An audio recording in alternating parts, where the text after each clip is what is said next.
Okay, good morning everyone. So, very, very interesting topic today, Korach and the double danger of jealousy. If you've got a handout, please look at the first box. Much of what I'm going to say, of course, is related to this week's Sedra, but it's culled from the writings of Rabbi Lopiansky. I don't know if you know him, but he is one of the great Rosh Yeshivas of our time, one of the most fascinating personalities in the Torah world today. He is the son-in-law of the late Rabbi Finkel. Rabbi Finkel was the Rosh Yeshiva of the Mir, the son of Rabbi Yehuda Finkel, and Rabbi Finkel has 5 daughters. The eldest daughter married Rabbi Tzvi Finkel, the great Rabbi Tzvi Finkel, the legendary Rosh Yeshiva of the Mir, whose son Rabbi Yehuda is now the Rosh Yeshiva, and the other daughters also married illustrious Talmidei Chachamim. I Parsha have a connection with Rabbi Glustein, one of the sons-in-law of Rabbi Finkel, and the youngest son-in-law is Rabbi Lopiansky, who's a Rosh Yeshiva in America, in Silver Spring. And he's written many Sfarim, and I think the latest one is called Ben Yeshiva, and it's a fascinating sefer. And I've taken bits from there. I happen to be going through it, and a lot of it relates. Well, a few chapters relate to Parsha's Korach, and therefore this week's Parsha Shiur is very much dedicated on that topic.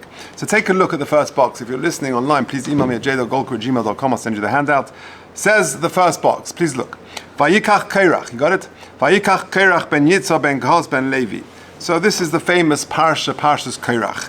The Rashi says the question that's troubling everyone really, like what was he thinking? Uma ra Korach lachlekan im Moshe. Says Rashi, why on earth did Korach feel it appropriate to wage war with Moshe Rabbeinu, to have a machlekes with him? Says Rashi, this is the background. So this is really from the Medrash Tanchuma. Niskane al nesiyos shel Elitzaf ben Uziel. He was jealous. He was jealous of the Nesius, the princehood of Elisaf and Ben Uziel. Sheminuhu Moshe Nosi al bnei Kahas al pi adibur. HaKadosh Baruch Hu, through Ruach HaKodesh, as it were, told Moshe Rabbeinu, through Nevuah, al pi adibur, told Moshe Rabbeinu to appoint him over bnei Kahas. Amar Korach. So Korach wasn't very happy with that. Achi Abba, he said the following: Achi Abba arba hava hoyu. My father had 4 brothers. He was one of 4. Shenema v'nei Kos, like the pasuk says in Shmos Perek Vav. Amram habachar. Amram was the eldest. Not Shnei Bonov Gedula. His 2 sons achieved greatness, i.e., Moshe and Aaron. Echod Melech ve'echod Kohen Gadol. Mi ro'u litles hashniya. Who should be taking the second one? Lo ani shani ben Yitzhar. Yitzhar is the second brother after Amram. So therefore, it should really come to his son. That's me, the son of Yitzhar. Shehu sheni la'Amram. V'hu min nosias ben achiv ha'koton mikulam. And yet he appointed the Nosi of Kahas as the son of the youngest of the 4 brothers. Harini cholik olav u'mevatles devarav. And therefore, I'm going to be cholik with him. I'm going to argue with him, and I will be mevatles devarav. I will argue and make a machlekas. That is the background. So essentially, what you see is that the underpinning of the machlekas between Moshe Rabbeinu and Korach is the jealousy that Korach had. Why him and not me? I want this. And of course, Moshe Rabbeinu acted al pi hadibur. It was directly from HaKadosh Baruch Hu. But the root of it all was jealousy. Now, this is an opportunity to discuss the concept of jealousy a bit more, and we'll see why it's so central to many aspects in Yiddishkeit. There's a famous Rambam. Take a look at box 2. It says the Rambam in Hilchos Tshuva, Kol Adam roi lo liya sadik k'Moshe Rabbeinu. The Rambam says an astonishing thing, which is sometimes misunderstood. Every single human being can be like Moshe Rabbeinu. Oy Rasha Yeravam. Or he can be a wicked person like Yeravam ben Nevat. Oy Chacham, Oy Sichel, Oy Rachman Achzari. He can choose to be wise or foolish or cruel or kind. V'chein shar kol hades, and so too with all other character traits. A person can choose how to respond to any situation. Ve'ein lo misha yachfuhu, and no one can force him to respond in a certain way. Ve'lo gozer alav, it's not predetermined, decreed upon him how he should behave or be. Ve'lo misha moishcha le'echad mishnei adarachim elahu me'atzmai. At the end of the day, it's you. The buck stops with you. And a person can choose whichever way he wants to go. Straight after the Shiur, you could choose to do a mitzvah avera. This afternoon, how you want to spend your time, you can go and do a chesed, you can learn Torah, you can do whatever, you can do good things. Or you could do terrible things. The choice is yours. No one is going to impose this on you. But the point is, says the Rambam, that every single person can be a tzaddik like Moshe Rabbeinu. Now that is a very bold statement. Like, what does the Rambam mean? The Pasuk says in V'zois HaBracha, look at the next box, V'leikom novi oid b'Yisrael, k'Moshe asher yedo Hashem ponim el ponim. There was no one like Moshe Rabbeinu who knew Hashem face to face. One of the Yud Gimel Ikrim, in Ikr number 7 of the 13 principles of faith, the Rambam says, Ani ma'amin b'emunah shleima shenevuos Moshe Rabbeinu alav shalom hoisa amitzis. I recognize that the nevuah of Moshe Rabbeinu was truthful. V'shehu haya av leneviim, that he was the greatest of all Nevi'im, la'kodim lefonav v'laboim achrav. There's no one going to be like Moshe Rabbeinu, not before, not since. So how on earth could the Rambam say, the same Rambam who writes the Yud Gimel Ikrim, and number 7 who says that he was in a league of his own, and the Rambam elsewhere, there's shiurim online that I've described the difference between Moshe Rabbeinu's nevuah and that of all other Nevi'im. It was qualitatively different in 4 ways. But the Rambam himself is saying that in the Ikrim and in the Pasuk in V'zois HaBracha, Lo yikom novi od b'Yisrael k'Moshe. So how can the Rambam in Hilchos Tshuva say that any single person can be a tzaddik like Moshe Rabbeinu? How does that work? And of course, the answer is that the above, i.e. in Parsha V'zois HaBracha and in the Yud Gimel Ikrim, we're referring to the nevuah of Moshe Rabbeinu. In terms of his prophetic abilities, there was no one like Moshe before or after him. What we're referring to in Hilchos Tshuva is fulfilling potential. Now, many people say this in different ways. I'm going to show you in Rabbi Lopiansky, in the various chapters in the book, particularly in the chapters of jealousy, he brings an amazing array of sources for this. I've just taken a few. Take a look at the Kovitz Mamorim. Who wrote the Kovitz Mamorim? The Kovitz Mamorim is Rabbi Chanan Wasserman. Says Rabbi Chanan, and this is in Kovitz Mamorim, it's in the next box, in box number 5, in Omud number Memches in my edition. Kosav Rambam, B'Hilchos Tshuva, Shekal Adam Roilio Sadik K'Moshe Rabbeinu. The Rabbi Chanan asked this question, that every single person, says the Rambam, is quoting the Rambam, which we just did, can be a tzaddik like Moshe Rabbeinu. Even though the Torah itself testifies that there was no one like Moshe Rabbeinu, that's in respect of nevuah, like I just said. Not in respect of his righteousness. But regarding righteousness, it's straightforward. That really, no one can reach the levels of Moshe Rabbeinu. So how can we understand what the Rambam is saying, that every single person can be a tzaddik like Moshe Rabbeinu? We can work honestly and hard on our own character building for thousands of years. We won't even reach the heels of Moshe Rabbeinu, the ankles. So what exactly does the Rambam mean? That everybody can be a tzaddik like Moshe Rabbeinu. Here we go. Hainu. Not everyone was given, in fact no one was given, the abilities and the talents and the capabilities and the expectations of Moshe Rabbeinu. But this doesn't take away the value of every other person. Says Rabbi Chanan, a poor person who brings a poor man's offering has fulfilled his obligation in the same way when a rich man brings a rich man's offering. It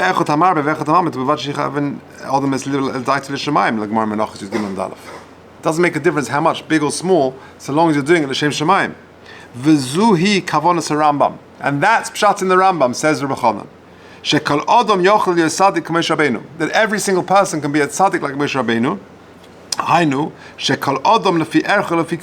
I.e., in terms of his own particular ability and his own talents and expectations. Every single person can be the best self that he could be, and in that respect, he can be the biggest tzaddik in terms of his own talent. We'll develop this a little bit further to see what it means. Again, there are lots of sources I could draw from, but I've chosen a few which I think will talk to you most. The first is from Rabbi Shneur Kotler. Rabbi Shneur Kotler is the son of the great Rabbi Aaron Kotler, and he was the second Rosh Yeshiva of Lakewood. He passed away about 40 or so years ago, and it's his son and sons-in-law who are the current Rosh Yeshiva in Lakewood. And Rabbi Shneur Kotler is quoted in the sefer called Beichia by someone called Rabbi Elisha Horowitz in Parshas Korach. And he addresses this to Korach, and he says that this resolution of the Rambam, i.e. of Tzaddik Kamosha and Lokom Kamosha, was Korach's problem. How so? Let's take a look. Amazing. Shamaiti Memoiri V'Rebbe Hagonim Shnei Kotlas, that's Zeichet Tzaddik Livrocha. Sheshoresh Kinosa Shel Korach. The source of Korach's jealousy, B'Kahunas Aaron, in the Kahuna of Aaron, ultimately, it came from a good place. And there you'll see, over this Shabbos, when people talk about Parsha Korach, people talk that if you were there at the time of Korach, you wouldn't have known who to choose, Korach and Moshe. It's very hard to understand that. Says Rav Shnei Kotler that Korach's jealousy stemmed from a good source. It came from a ruach, a kinas seifrim, which is a positive type of jealousy. And a day, shehichlet b'daita, he made up his mind. Shelefi muhus tafkido b'mishmeres tluya b'mbachutz. He felt his tafkid was from the outside. Lo yuchel la'ilim lahasig kirvas elokim ba'is madrega shel Aaron. And therefore he couldn't achieve the same kirvas elokim, the same closeness that Aaron HaKohen achieved. He was like on the inside. He was able to achieve a greater closeness to HaKadosh Baruch Hu. Listen to this. Korach's tos, his mistake was that if a person fulfills his own potential, b'shleimus, perfectly, b'chol makom shehu, it doesn't matter, make a difference where you are. If you fulfill your potential, then you have got the same kirvas elokim as any other person, even if their potential is bigger than yours. Because at the end of the day, if every single person is fulfilling their potential, they're fulfilling their own tafkid, lekavod malka shel olam, in honoring HaKadosh Baruch Hu, then we're on equal terms. Well, this will come out more as we emerge. Take a look at the most amazing insights of Moshe Feinstein. Says Moshe, this is quoting from a sefer called the Darkei Moshe, and it's about Moshe Feinstein. Look at what he says. Rogil Hoye Moran Zatzal. Our teacher, Moshe Feinstein, Zatzal, used to say, Loimar B'Levias. Many times Moshe would speak of the Levi, and this is what he would say. Look at this, top of the next page. Kol Adam Chayev Nitne Loi B'Midah. His life is given to him in exact measure. Echad Mekabel Kli Gadol, ve'echad Mekabel Kli Katan. Some people receive a bigger vessel, and some people receive a smaller vessel. Va'al Kol Echad Lemale Kli Sheloi B'Shleimus. The job in life is to fulfill and to fill up your kli to its top. I.e., each person has got to fulfill their potential. But some people have a smaller potential, some people have a bigger potential. But says Rav Moshe at Levi's, he would often say that every single person has got to fulfill their potential. Each one is given a kli, some big, some small, and your job is just to fill up the kli b'shleimus. Uchesheyesh Yehudi pashut, and when you have a simple Jew, shemilei es hakli sheloi b'shleimus, and he fills up his kli with perfection, choshuv hu yoseh, it's more impressive and more valuable, and there's greater reward, me adam gadol, than a greater person who has bigger potential, sheloi milei kli sheloi b'shleimus, who has not fulfilled his larger kli b'shleimus. And he would say these words with a lot of emotion. Do you hear what Moshe is saying? It's a major klal in life. Every single person has been given a potential, expectations, what is expected of that person. Some people more, some people less. The job in life is to fulfill their potential. And therefore, you can have ostensibly a person who's got smaller potential, he's been given a smaller kli, but he can fulfill it b'shleimus. He will get more reward in the Olam Haemes than a person who's got much bigger potential, but doesn't fulfill his kli all the way. You hear that? Because it's about relative grades. It's an astonishing idea. And this is very appropriate that Moshe would say this because it fits in with another vart, a famous vart of Moshe elsewhere. Take a look at this. The next box on the second page in paragraph 4. In Parshas Va'era, you've got a famous pasuk. Hu Aaron and Moshe she'om Hashem lohem hotzias b'nei Yisrael me'eretz Mitzrayim al tzivoisam.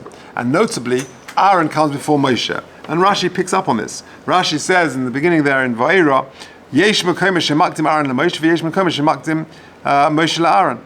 Sometimes it's Aaron and Moshe, sometimes it's Moshe Aaron in Pesukim. Lo melacha, it's by design to teach us sheshekulin ke'echad, that Moshe and Aaron were equal. That's what Rashi famously says in Parshas Va'era. Asks Moshe Feinstein in Drash Moshe, third box, V'udava Tamua. What a strange thing to say. Shem Moshe Ya'adon HaNevi'im. Moshe Rabbeinu was the master of all Nevi'im. Rabban Shel Kol Ha'olam, and he was the master of the world, the greatest Moshe Rabbeinu, the teacher of the whole of the Jewish people. V'al Yodoi Nitna HaTorah, and through him Torah was given. Ve'eich Amish Aaron Shakal. How can you say Aaron, as great as he was, how can you say Moshe and Aaron were equal? The answer is this, says Ramosha. Kiven da Aaron also kol yomav b'shleimus, because Aaron lived all his days with perfection, kol rotzon Hashem yisbarach, by doing the rotzon Hashem throughout his life. Shoyeh ef shleilas, whatever he could do, he maximized his potential.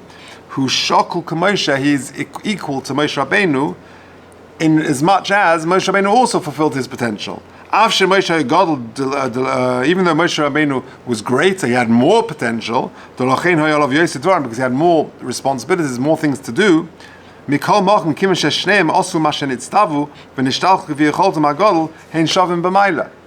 Therefore, each one is fulfilling their potential, and just perhaps one has more potential than the other one, it doesn't make a difference. You're judged according to you and not according to somebody else.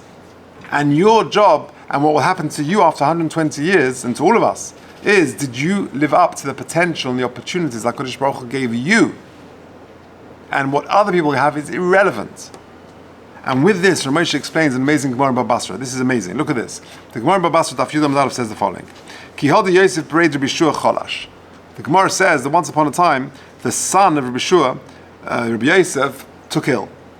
Ingid, and he fainted, which is understood to mean he went into some sort of state of unconsciousness. He went into a coma.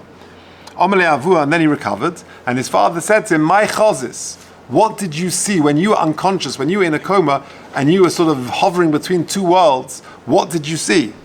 Amalei says, his son back to him, Yosef said back to his father Bishua, "Olam hafuch ra'isi. I saw an upside down world. Elyonim lemata v'tachtonim lemala. I saw people who were in this world, and in the Tachtonim, and those who were down in this world, I saw them up. I saw them elevated and honored and with prestige in the world to come." So his father said back to him, "Yeah, you saw an accurate world." Now, what on earth does that mean? Says Ramosha, next paragraph. His father responded to him, "Shehu olam barur." It's accurate what he saw. Mishum HaKadosh Baruch Hu ein ba betrunya. HaKadosh Baruch Hu is not coming like playing like a trickster. He's not coming with difficult accusations. He only expects and demands from each person according to each person's specific abilities. But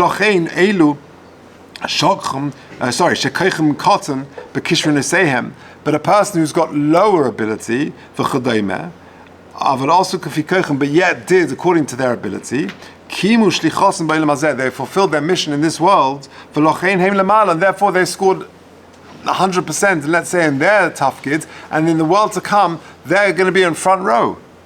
And those in this world who ostensibly are Elyonim, they could be the great Rosh Hashiva, they could be great people, they could be very prominent people, let's say, and maybe they're doing more important, they're doing amazing things more than lowly people seemingly in this world.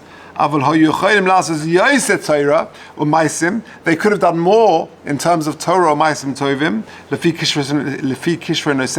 according to their abilities and their strengths. But they were a little bit lazy, and therefore in the world to come they will be down a bit.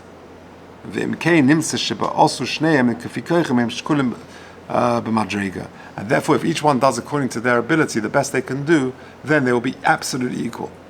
Do you hear what Ramosha is saying? Ramosha is saying an unbelievable yesod in life. You could have a very prominent person. It could be a well-respected rabbi. But in the Olam HaEmes, he will be sitting several rows behind a seemingly average person in this world. How so?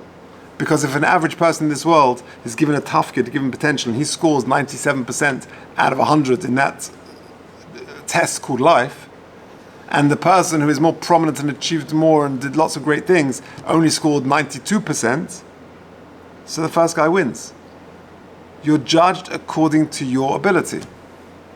And if a person fulfills their potential, and you can have a great tzaddik fulfilling his potential, and you have an average person fulfilling their potential, in the Ilmo Emes they'll be sitting next to each other. Because each one is fulfilling according to their own potential. And that's what the Rambam means, that every single person can be tzaddik Moshe. In the same way that Moshe Rabbeinu fulfilled 100% of his potential, any of us can also fulfill 100% of our potential. True, Moshe Rabbeinu, his potential was enormous, was way bigger than any of us could ever dream of. And that's what the Rambam means of Shehu Haya Ovlan Lanvim. And that's what the Pasuk in Zos HaBracha means, Lekom Navi Oed B'Yisrael K'Moshe. Because he had the most enormous potential, and therefore we can never get close to it. So that's a very, very yesodistic understanding of life generally, and also of this week's Sedra. Because says Reb Shneur Kotler, that was exactly the problem that Korach had. He was jealous. It came from a good place ultimately. It came from a kinas sofrim ruchni. It came from a spiritual jealousy that he wanted the closeness that Aaron HaKohen had. But the mistake was that don't be jealous of somebody else's tafkid because that's for somebody else, that's not for you. The mashal I've given you many times, but I'll give you again. A person used to say if it's worth saying once, it's worth repeating. Imagine, yesterday over Shabbos, I was talking to a young lady who was doing an art exam. So I asked her, how does it look like? What does an art exam look like? Let me give you the following mashal. You've got two students who are about to take their art A-level. They've got to be in school at 9 a.m. and they've got 8 hours to paint their masterpiece. So they've got till 5 p.m. The invigilator comes and says to the first one, right, this is what is expected of you. You've got to paint a beach scene with beautiful blue sky and sea, and you've got golden sandy beaches. Here are your colors, the yellows, the blues, the golds. Go paint your masterpiece. And then to the second student, he says, you've got to paint your masterpiece. Your masterpiece is a beautiful autumnal scene with rolling hills and fields and trees and leaves. And he gives the second one some greens and browns and the colors needed. Good luck. And they start painting, outlining the sketch of their painting. After an hour or two, the first one looks at the second one and says, it's not fair. How come they've got greens and browns and I've got golds and blues? I also would like some greens and browns. So he goes back to the invigilator and says, hey, it's not fair. Why have I got these? I want those colors. So the invigilator will correctly say to that person, but you've got exactly what you need to paint your masterpiece. You don't need greens and browns. You will be scored according to what you should have achieved. You don't need those things. And that really is Korach's problem. Korach thought, from a good place perhaps, that I want the Kirvas Elokim that Aaron has from the inside. But he didn't realize that your tafkid is different. And each person has got to fulfill their own tafkid. That's why the Rikanti says, Lo Sachmod, one of the Aseres HaDibros, really is fundamental to all the mitzvahs. If you were working out your own top 10 of the Aseres HaDibros, you would probably put in Anoch Hashem Elokecha, or maybe Kavod Avicha V'Samecha, or maybe Shabbos, maybe Lo Sirtzach, I don't know, but Lo Sachmod, why is it so fundamental? The answer is because it is essentially fundamental. Because it's about what each and every person has got to fulfill in their lifetime. If I'm looking over my shoulder and I want greens and browns, or fill in the gaps, that I want the intellectual abilities of my friends, the personality of my friends, the family of my friends, the wealth of my friends, then ultimately that's a violation of Lo Sachmod, but it's more essential than that, because you're denying your tafkid in life. That's why it's so essential. That also explains, that I once heard that Midah Keneged Midah, number 1 of the Aseres Dibros relates number 10, number 2 to 9, etc., etc. That's why Lo Sachmod pairs up with Anoch Hashem Elokecha, because ultimately it's a denial of faith, of what's expected of you. That also explains, the Gemara in Shabbos says that V'rekev atzomas kino kol mi sheyesh lo kino b'liboi atzmos of markivin, that a person who's jealous of another person, his atzomas will rot in the grave. What does that mean? The answer I once heard is that it's midah keneged midah, because if the word atzomos, etzem, is related in Hebrew, in Lashon HaKodesh, to the word atzmaut, which means your own independent, your own self. And therefore, if a person denies his own self because he's jealous of another person, then atzomos markivin, you'll deny your own essence and your atzomos will be markiv. Now, I want to just finish by sharing something astonishing that Rabbi Lopiansky says. He says that jealousy strikes at both ends of the pole.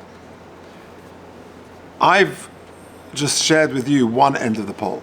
The jealousy often is a sense of inadequacy when someone outdoes us. Someone does better than us in his exams, or in the football field, or in singing, or in any social interaction. So I'm jealous if I feel a certain inadequacy.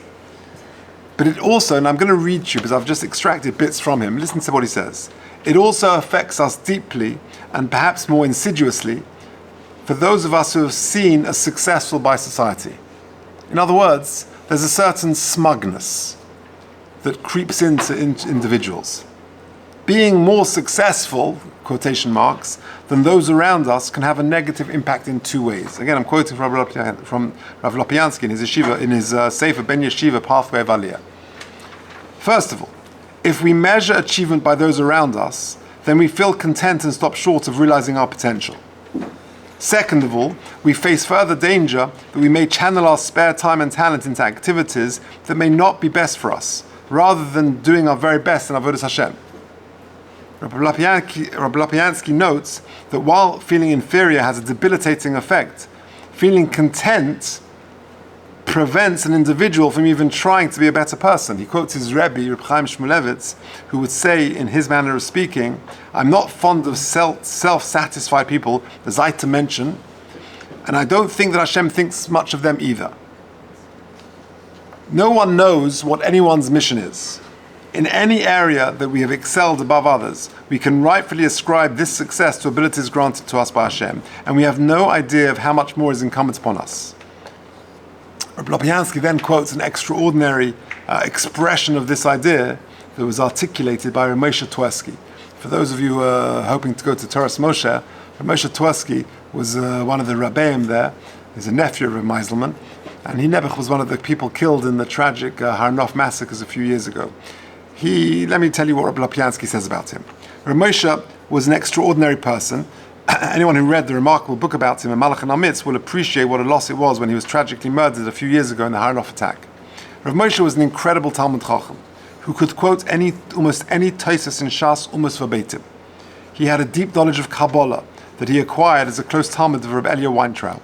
He had many chumras. He fasted many tanesim, and he did incredible acts of chesed. He also had no airs about him, and was as simple and as assuming as can be. He was truly a person of extraordinary godliness. On the first night of Sukkot, he would wake up at around 3:30 in the morning, go to the mikveh, and then walk to Ezra's Torah about an hour away from his house, to daven vasikin at a minyan, at which a certain Rav Berlin had arba minim that was simply known as the best. The walk back and forth, so he would take those arba minim, borrow them, so he could be mekayim the mitzvah in the best possible way. The walk back and forth was an hour each way, and Rav Twersky did it even though he had problems with his back and his feet. Once, while walking back with one of his sons, they noticed people strolling to their late morning minyan, however late that was, 8 o'clock in the morning, 7:30, 8 o'clock in the morning.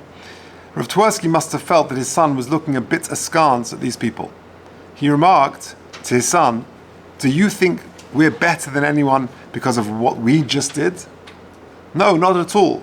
We only did what we did because we understood that that is what we needed to do. But that does not make us better than anyone else. So like Rabbi Lopiansky says, jealousy strikes at both ends of the pole. Either in a sense of inadequacy when someone outdoes us, but it also affects us in a more insidious way than, where for those who are perhaps seen as more successful by society. So it's a very important and powerful idea that emerges from Parshas Korach, the double danger of jealousy.